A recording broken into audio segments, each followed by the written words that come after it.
Can you hear me now? Can you hear me now? I think Julian's technical difficulties were probably my technical difficulties. So I'm half asleep. I'm sorry. Julian, can you hear me? Julian, can you hear me? Hey, all right, guys. Sorry. So JD, you hear me now? All right, cool, man. Listen, I got to start all over again. So let me revert back to the beginning. I was just a lot of rambling anyway. But besides that part, lost my uncle Celio lost his brother Chote today. So R.I.P. to Chote. JD, you might remember Chote. Played softball left, used to run up, looked just like Mikey's dad. So R.I.P. and condolences to Chote. Sorry guys, my kids were playing around with my equipment over here, and I think they shut the mics off. So Julian, give me the thumbs up if you can hear me, because it's probably my end that was out. So you know, it was probably on my end. I apologize for that. I had you going crazy. So if you want to maybe try the headphones back on, if not, then just keep it like that. However, I'm gonna start the program. We got Mr. Julian, Thunderkatt, Ansah, Muay Thai. Let me see if I can get this going. So Julian, you can hear me? Give me the thumbs up if you hear me. And you good? All right, you look like you're good. So let's see. Let's give it a shot. Welcome to the set. I'm sorry, the set. Just the tip with Sasson. Sorry, guys. Welcome to Just the Tip with Sazon, where we bring you all things sports, local and around the world. We might even give you a gambling tip or two. Just don't bet the house on it. Giving everyone their flowers while they are still here. So come on, Sazon, let's make it spicy.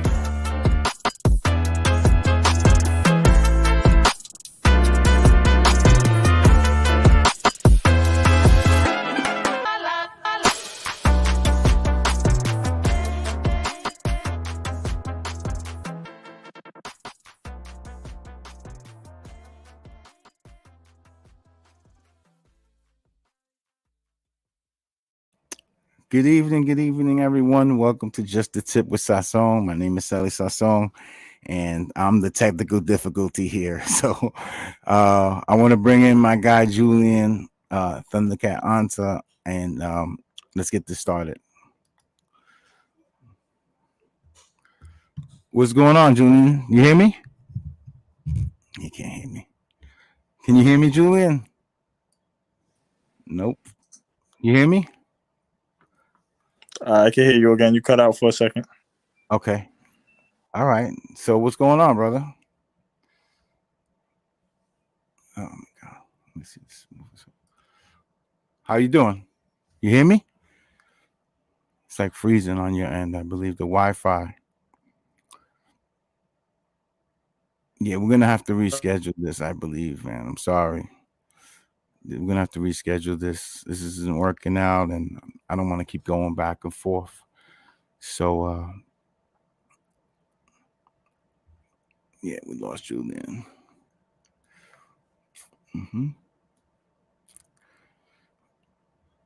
Yes, sir. Well, we took no days off, but we're gonna have to take this day off, Mr. A, because it's not gonna be spicy tonight. It's sleepy bobo time. Sleepy bobo time. Unless Julian's. Joe, can you hear me? I hear you. Are you good?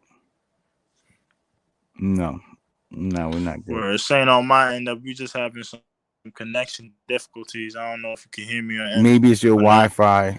Maybe it's your Wi-Fi. Either way, it's a pleasure to be here. All right, I can see you now. You see me? I think Yeah, I'm I can hear you too. Is it your Wi-Fi or anything? Because I don't know. I don't want to. I don't want to have it choppy like this.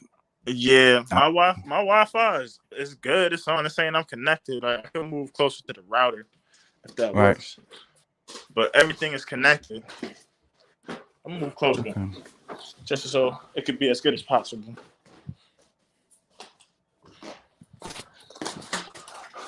All right, boom. All right, you hear me now? It's good, my brother. What's going on, brother? Yeah, Pleasure meeting you. Pleasure meeting you. All right, It's a let's get pleasure it meeting you popping, too. man. Let's get it started. So I understand you were a football player growing up, right? You play for Curtis. Absolutely. Yes, So sir. what Curtis drew High you School. into football? Like, So on my block where I grew up, all the older kids played football, and I followed suit. And a lot of my idols growing up were all-star football players from Curtis High School. The likes of Dominic Easley, who went to the NFL, Shaheem Austin, Dominic LeGrand. These kind of players had a large influence on me when I was growing up. So that's what swayed me into football. and it was like you playing like street ball, and then they were like, hey, you know what? You should play for the team. Like Yeah, it started off as street ball. Then I got into Pee Wee, specifically with the Staten Island boys. And then I transferred over okay, to the Staten Island Hurricanes. And then from the Hurricanes, I made my transition into high school ball. And then I played just a tiny bit of college ball. But by that time, I had started to make my transition into martial arts. So things changed real quick. right. And that transition, you went from one combat sport to another combat sport, right? Yeah. So it seems like you're with the shits. You want that contact, right? Yeah. So Yeah, definitely. so like growing up, were you fighting a lot, or were you just like this is something that always drew to you? I had my fair share of scraps growing up. I would say I was on both ends of the sword. You feel me? I always say that I've won some, I've lost some. I grew up in a fairly rough neighborhood, but my parents did very well to provide for us and put us in better situations. So I don't ever complain. But I've had my experiences growing up, on and off the field, and it's definitely molded me into the person I am today. So I can say Right. yes to that. Yeah, I mean, we can all attest to that. Win some, lose some, right? For Right, some reason, when in my younger days, I always the big guys always used to like to mess with me, like I always like they test me. But my parents always were like, you don't bully nobody, but you don't take no shit from anyone, right? So right, most of my L's came in my early days, but you learn how to fight. I feel you learn how to fight, so you don't have to fight, right? right, Because now people know you now as, you know, yo, don't don't try him because it's gonna be a right. problem. So you went into this martial arts, this Muay Thai, right? You started Taekwondo first, right? I believe. Yeah, I did. I started to give you the thorough breakdown. It started with actually very limited boxing. I went to a boxing gym here in Park Hill. It's a local gym. It's a PAL gym. So Mm-hmm. they would be there for the community and all the local youth that want to learn some boxing. You can go there. But I didn't know the boxing culture like that. So they really had me on the bag for like 2 weeks just by myself, green as could be. And I was just hitting the bag. There were some more experienced gentlemen who were there that would help me through a little bit. But as far as like coaching, I was there by myself. So transition. At this time, I was still kind of in the football zone. Like I wanted to play football, Right. but I was trying to get my academics in order so I could transfer to a football school. But I was dabbling here and there, and then I transitioned to a moderate taekwondo school. Again, same type of thing. It was just much more form, things like that. Not really combat per se, and I wanted that combat, that battle tested type of experience. And that's when I found my current gym, formerly Staten Island Muay Thai, and now Legion Muay Thai. And that's where, I was able to learn what I learned now and just flourish in that realm. Staten Island, certain parts of Staten Island can be, I won't say good old boy stuff, right? I won't say that, Yeah, but they could be, a certain kind that they're like, okay, they see you, they might be like, oh. I feel in sports, right, and in like a Muay Thai, all that's out the window. Like, right, if you into it, not saying it's not racist. I'm not saying that, but yeah, like even in sports, we kind of welcome each other more. Like, you know what? He's one of us. He's getting busy with his hands, or he's doing, he's catching touchdowns. Did you feel any of that? Like, when you walked in those gyms, like, oh, like, somebody, I'm like a little darker than everybody here, or like it might be a problem over here, or well, I definitely know what you're talking about because I've experienced that in other situations, not in martial arts, I would say, and definitely like not at my gym. My gym specifically, like when you walk into my gym, you know, You see, we have a flag of every different nation. We have an American flag, got a Puerto Rican flag, we got this flag, we got that flag. So my gym is very inclusive. So I was representing for me and my community, but by no means was it like a good old boys club. You feel me? It was everybody. We had everybody. We had, Latino brothers, white brothers. We had Asian brothers. We had a little bit of everybody. So I can't say it was a good old boys club, but I was one of the few in the beginning. It was always diverse, and now it's much more diverse. And we have people from my ethnic group, males and females, and we have somebody to represent every particular group. So, but as far as like outside of the gym, Muay Thai and the martial arts community is such a weird community because it attracts a certain type of person. So you're gonna see everybody, and I say it's expanded my boundaries because I've interacted with people that I probably would have never interacted with if I never did martial arts. So you're definitely right to your former point about saying that it's not like a good old boys club because you're gonna come in contact with everybody from all over the world. Specifically Muay Thai. Like, for example, one of my bigger goals is to get into an international tournament where they go to Thailand and they're taking people from all over the country. So by that nature, you're gonna come in contact with everybody. You feel what I'm saying? So that's what's one of the beautiful things about Muay Thai specifically that I fell in love with. Yeah, I mean, I watch the UFC fights. I mean, I don't follow heavy. I've watched, I can name, like the main people, right? And it's a lot, Brazil, Silver, Anderson Silva, like those were my favorite guys. Like a lot of those Brazilian guys, obviously, were like the goats, Right. So you're tall, right? Your physique. Is Spider Silver, is he one of your like idols? Is that one of you guys that you got into Muay Thai? Yes. Was it okay? Anderson Silva is definitely one of my idols. But one thing I have to say, and I have to stress, is that Muay Thai and MMA are very, very different, right? They're two different sports, right? Gotcha. So to begin with MMA, one thing about MMA that people confuse is that they confuse what the acronym is and how it applies. For example, you'll see some people who are not as educated about the sport. They'll call the sport UFC as opposed to MMA. And as you probably know, Cecil, UFC is the promotion and not the actual sport. It's the equivalent of calling, the NBA. People in the NBA play basketball, but it's the equivalent of calling basketball NBA, saying like, yo, he plays NBA. Yeah. That would sound ludicrous to the educated person, right? Let's go to park and play NBA. Exactly. You don't play NBA. You play basketball. Same thing with UFC. You don't play UFC. You do MMA. Now, to elaborate more on MMA is just a combination of two martial arts. For example, if I know boxing and I know wrestling, then I can be considered a mixed martial artist, right? Because I'm combining two martial arts. Right. Same thing for any mix of the two. So it could be boxing, taekwondo, it could be Muay Thai wrestling, so on and so forth. So my original infatuation with martial arts was MMA, but as I develop as an artist, I see how different it is from MMA and how the styles are different and how the application is different. So Anderson Silva is the GOAT, and I definitely love him as an MMA fighter. But when it comes to Muay Thai, I have different idols that are more sport specific, I guess you could say. So Julian, I want to step in real quick. So Muay Thai is more like grappling wrestling. Is that what you're telling us? No. MMA has the grappling wrestling element. Muay Thai is more striking. So you can imagine it's not like this, but the best way I can explain it to someone who's not familiar with Muay Thai is it's like kickboxing with elbows and knees. So you can imagine a kickboxing fight, all the elements, how you can't take somebody down and all that, but it has elbows and knees. Now, there are some elements about it that might seem like grappling. It's called things like the clinch, where you could kind of tussle with the dude and you can land knees and elbows. And there's things called sweeps, which is not like a takedown, but it's very similar. You have to do it a very technical way.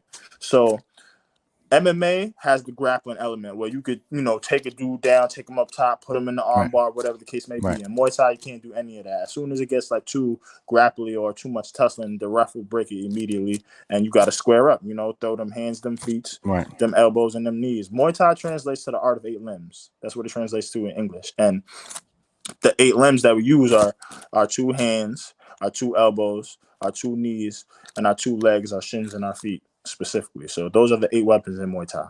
Right. Okay. Yeah. Okay. So that clears it up. We I remember when I first started watching UFC, and I would see them like wrestle or whatever, and I'm like, this guy's getting his ass kicked. He's on the bottom, and then meanwhile he's the one pulling the leg lock or doing some wild stuff, and you're like, Yeah. oh, like, damn, I didn't see that coming. Obviously, Yeah, right? different world, definitely different world. So okay, so you go into Muay Thai. You're a blank page, right? You're like, starting from the Essentially, beginning. without I got the street knowledge. I thought I Right. did. That's Right. how a lot of dudes go in. They think they know how to fight until you get around them fighters, and you learn real quick what Correct. fighting is. Correct. Now, how long before your first match? Like That's a great question.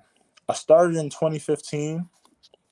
If I go on my Instagram, I could pull up the game facts for you. We lost your video, Julian.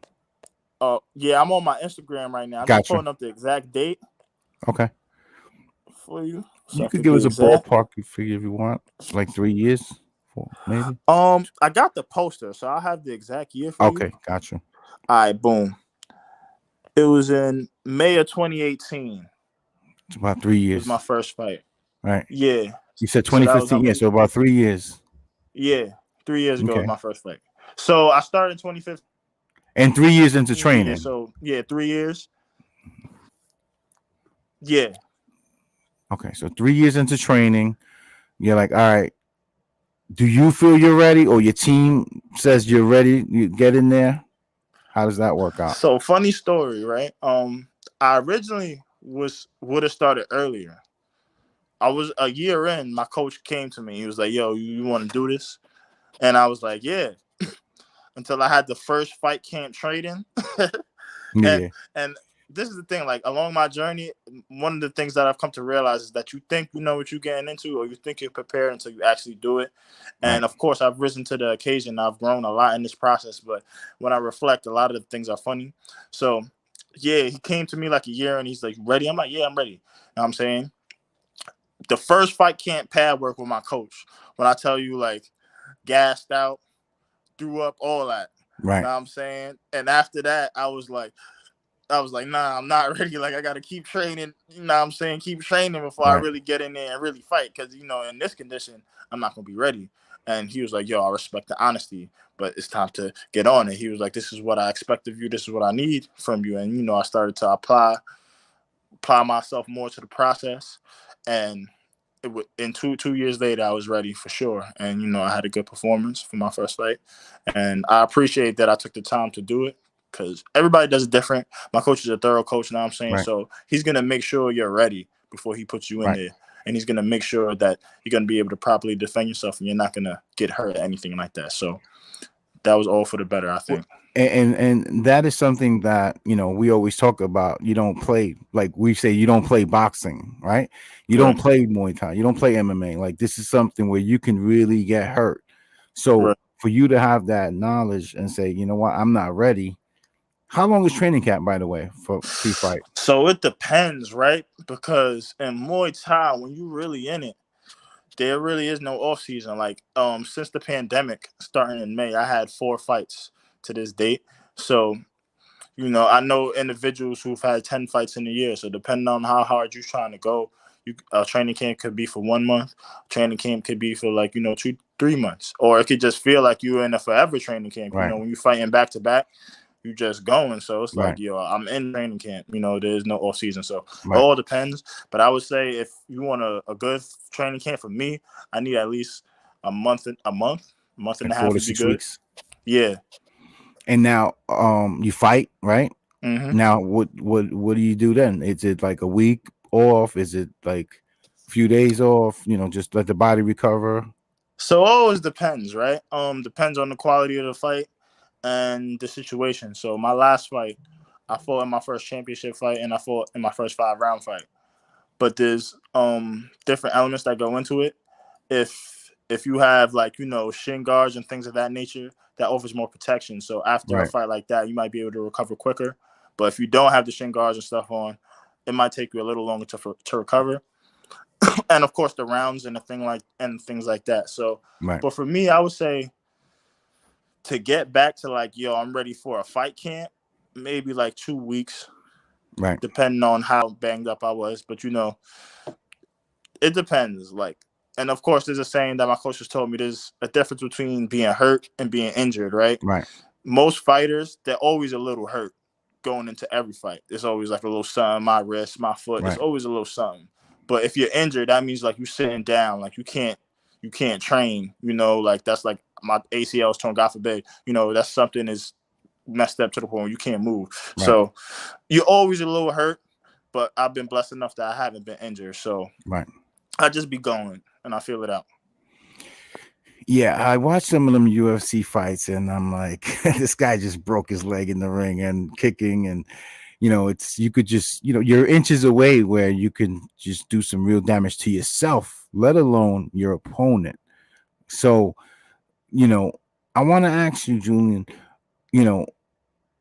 I watch a lot. Like I said, when I watch UFC, a lot of these guys are like 16-5. Like they have records that are good, but there's no like real undefeated fighters in UFC and things like that. So, in the Muay Thai, I'm pretty sure the thing you're doing is the same thing. What did you like? What do you learn from your losses? Right. So you hear me? I would agree with that sentiment. And this is where it could get kind of controversial with me, because boxing is different. The MMA and Muay Thai is very different, culturally speaking. So I'll speak from the Muay Thai perspective and what I see traditionally in the homeland. And you'll see, first of all, to understand Muay Thai is to understand that a lot of these dudes in the motherland fight to provide for their families, right? So there's no real amateur rankings in Thailand. So you'll have dudes who are 5, 6, 7 who are fighting to earn a wage, which means that they're automatically pros, right? Right. So, and again, these dudes are practicing Muay Thai like we were playing baseball, basketball, football growing up. We was playing baseball, basketball, football. They were doing Muay Thai, right? And they didn't have no amateur ranks. They were providing for their family. So you create a situation where by the time they get to my age, which is 25, they already have over 300 professional fights, 200 professional fights. So by that nature, because you're fighting way more frequently, you're probably going to lose more, which is why, in my opinion, they don't place as much as a precedent on, not losing and things like that, or having an undefeated record. Because when you have a fight for every day of the year, it's going to be much harder to not lose. Of course. Than when you have, say like 20 fights, 50 fights, too. And this is just a personal opinion. From what I observe in Muay Thai, they don't go around the fights that you need to make. What many people would understand it is as cherry picking. There's no cherry picking. Like the best are going to fight the best, and that's just what they expect. And even here in the Americas, like for myself, I'm 10 fights in, and they expect you to people at your skill level. It's going to be difficult to cherry pick and just fight people who you want to fight. You got to fight the best of the best, if that's what you want to be, if that's what you wish to be, and that's what I wish to be. And that's the type of time my coach is on. He has me fighting people who on paper more experienced than me. But that's just what it is. So that's why you see that a lot in Muay Thai, and specifically, and maybe even MMA too. MMA is a much younger sport, and they make the fights that the people want to see in MMA. They don't cherry pick too much. That's not really a thing that you can do. You might see it from very specific fighters, but that's not something that you can do across the board as a superstar. Like the best have to fight the best, and that's what's good for sport. So, what did you learn? What have you learned from your losses, like to your opponent? I know you had a rematch opponent. You had a couple, right? You had a rematch that you had lost to opponent, and you fought him again. I believe you beat him, right? Correct? Am I correct on that? No. So right now my record is 7-3, and the only opponent that I did rematch, I beat him twice. Gotcha. I fought him. He wanted immediate rematch and beat him in the same fashion. Okay. And all of the gentlemen that I have lost to, I've lost to. I've only.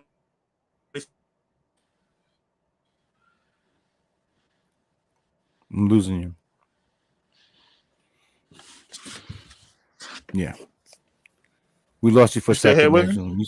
Yeah, you said everyone that you've lost to.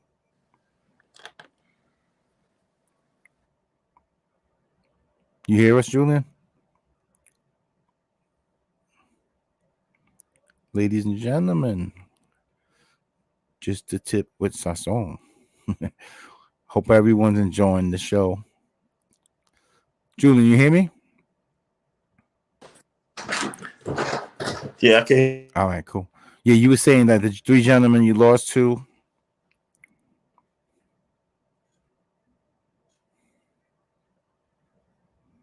Can't hear you. My bad. You want me to elaborate on those 3 losses? Yeah, I want you to tell me. Did you learn anything from those losses? Like, was Oh, it something that you? absolutely. Every loss that I've taken, I've learned a great deal. Um, and that's just to keep going, pressing forward mostly, because every loss there was some tactical flaw or something that I didn't do in camp that I realized I had to do even more. My first loss, that was like the loss that took the wind out of my head. I might have been feeling myself maybe even a little too much, and it was Right. a very humbling experience. So I definitely appreciate that loss, and I appreciate my opponent for that particular experience. My second loss, it was like looking in the mirror. I fought an opponent with a very similar aesthetic to myself, Right. and again, it was a litmus test, and I learned a lot. I lost in a similar fashion, so that loss for me taught me a lot of things because it exposed a part of my game that I clearly needed to work on. Right. So that loss helped me flourish in that aspect. And my latest loss, which was from my last fight, I fought a very experienced opponent.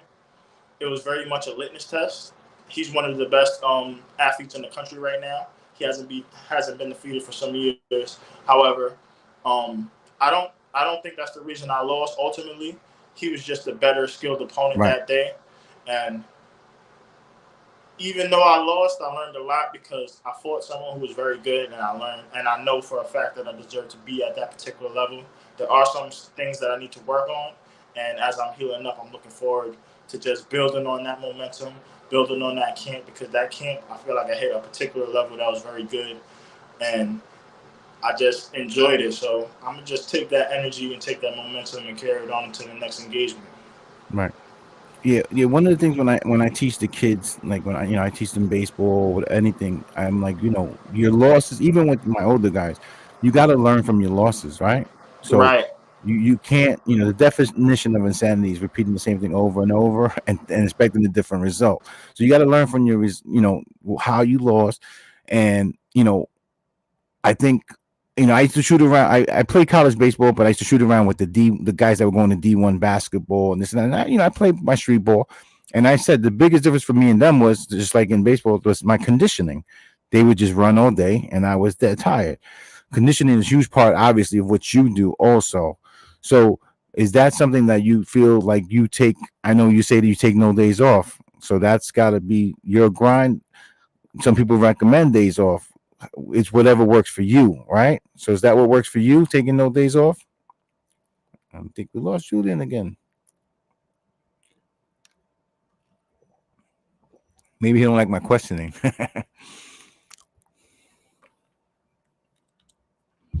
What's going on, guys? Well, I'm about to sign this off soon because we keep going in and out, and this is going to be Julian. You hear me? Yeah, I can hear you. Okay. So I don't know if you got my last question was you take no days off, right? TNDO. That's your acronym. Is that something that you feel that works for you? Like, you know, this is what I really need to do, or is it just something that, you know, because they say some people say you might need a day or two off, obviously, right? Are you doing something every Yeah, day? you can hear me, right? Yes, sir. I hear you. You hear me? Can you hear me Got to. now? It's because in my sport, Mm. you never know when they can match you up. They could come to me tomorrow and say there's an opportunity for me to fight next month. So I got to be ready to take advantage of those opportunities.